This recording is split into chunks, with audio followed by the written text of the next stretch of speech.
Ole tun video a hian enting Instagram follower kan hekang original in enting adik thapin kan hekang 100% karam proof dona chuan mitam takin zona ma ka thil post to khan inron soi sela thalo in tia tuna hian adik takati dan karon tilang dona ni musain kan hek tur he hinia la rank pui 1 followers 120 post pakhat following 207 anaya chuan ma sang to chuan Instagram account kha private ada lo turani public ada turani chuan kan tronang chumi tur chuan application pakhat Android application pakhat in download angai dona 6 point something MB lek ania MB niama download chunga rei don lawa in lo download anga chu hablogram hinia he hinia ke ponga download to download description link description karon da dona ni a link to description in enanga in lo download theyang chuan hablogram kan lutang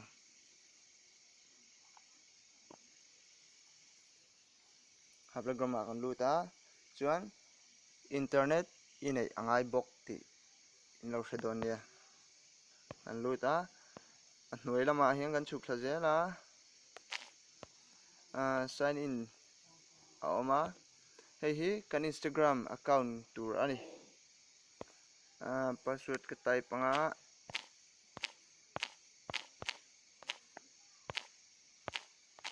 ka login don ani login chung kan hak le lok anga chuan oma hi chu tangkai lo phot maya hi ta hian HKCCJC hi kan type ang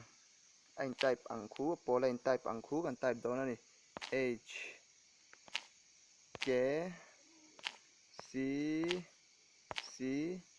J C kan continue le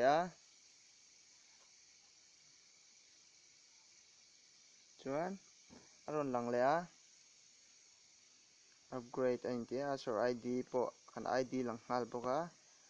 followers 120 following 207 post 1 kha ni rank pui 1 kha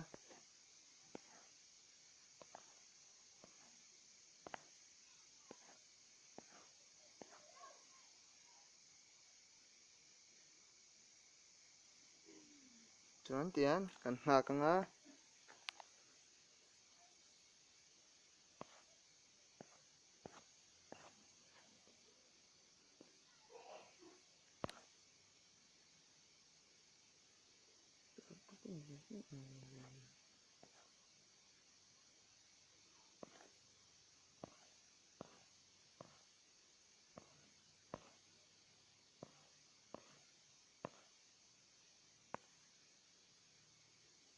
nga lok anga chuan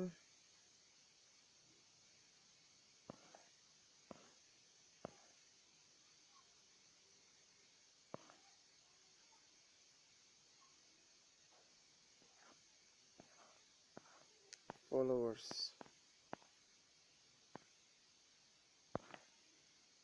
ta hian insta follow kan ti don ani insta follow akan lut le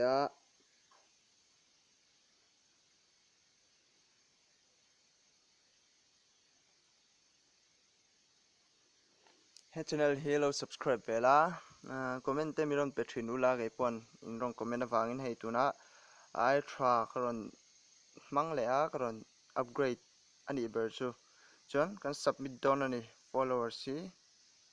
he kan hak anga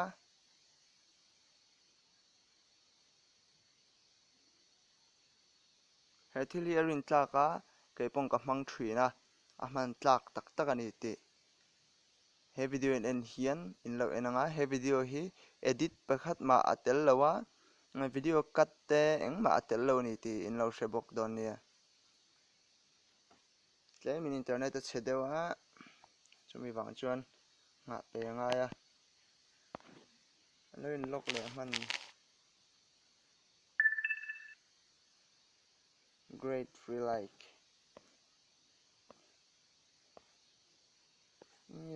chuak dei mi ma in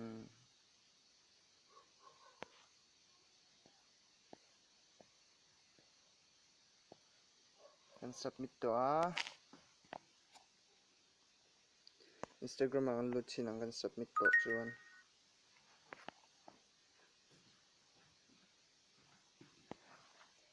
na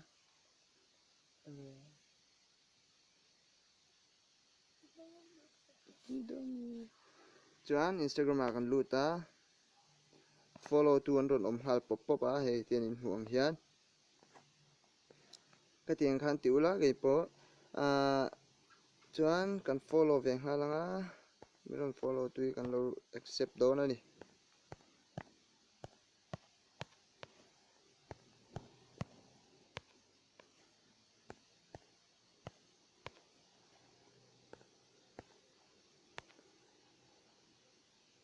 chuan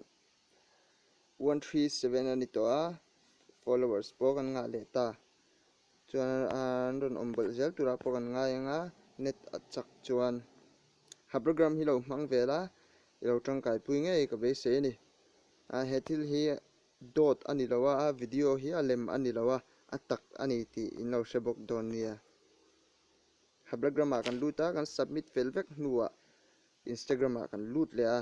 chuan follow vel aron thleng hal zung zung ani kha zong kha ni phot se tek mizo channel hi no thlir ve thin don nia